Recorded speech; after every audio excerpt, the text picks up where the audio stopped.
Here's exactly what I would do if I was trying to eat more protein throughout the day. And no, I'm not gonna tell you to eat a bunch of dry ass chicken or scarf down a bunch of protein shakes. If you're new here, hi, my name is Amory Lawrence. I'm an online health and fitness coach and professional bodybuilder who's helped transform the lives of over 1,500 women last year. You can just consider me your no BS fitness bestie. So welcome to class. First thing I would do is front load my protein, which means eat the majority of my protein in the beginning of my day. Having a high protein breakfast is not only gonna help you hit your protein goals, but it's also gonna help keep you full and satiated throughout the day. This means less hunger pains and less cravings leading up to lunch. I like to have eggs in the morning or even a protein waffle here and there. But if you're on the go, a high protein breakfast sandwich will do the job. I would shoot for approximately 30 grams of protein just in your breakfast alone. You'll be ahead of the game and you won't feel like you have to choke down 6 chicken breasts at dinner time. Number 2, think less meat and think more treat. When we think protein, we think we need to scarf down a pound of chicken breast to hit our goals. What we don't realize is that there's protein in other stuff, not just meat. So different things like Greek yogurt, cottage cheese, eggs, hummus. There's even certain protein bars that I've had that literally taste like candy. So instead of feeling like you had to eat a bunch of meat to get your protein goals,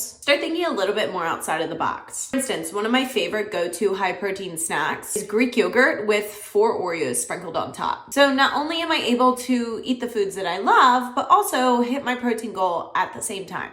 Number 3, prioritize protein with every single meal. Throwing this little reminder in there is a game changer, especially if you're somebody who eats out for lunch or dinner. Sometimes it can be really difficult to find options that are higher protein. I mean, for God's sake, there's literally a restaurant called Noodles and Company that serves nothing but noodles. It's so easy to get carbs and fats throughout the day, but protein is a little bit more difficult. You have to really act with intentionality to plan each meal around your protein instead of planning your protein around each meal. Start with the protein source first and then add the sides from there. And finally, drink your protein. Now listen, this one is not a requirement, nor is it something I prefer to do. But as a mom to a 7-month-old, life is lifing sometimes. And frankly, I don't really have time to sit down and eat an entire meal. So I love to supplement with a protein shake. Now, I'm not just mixing protein with milk and calling it a day. Circling back to the think treat instead of meat saying, I like to actually make a protein smoothie. I always keep frozen fruit in my freezer. I always have a really good high quality protein powder on hand. That way, if I'm in a pinch and I just don't have time to sit down and eat an entire meal, I don't feel like I'm eating a bunch of random like chips and snacks just to fill the hole. I have a smoothie that I actually like to eat and look forward to, and I'm able to hit my goals at the same time. But at the end of the day, don't overcomplicate things when it comes to protein intake. Yes, protein is super important, but again, don't feel like you have to scarf down a bunch of chicken breast in order to hit those protein goals. If this video was helpful, share it with a friend who needed to hear this.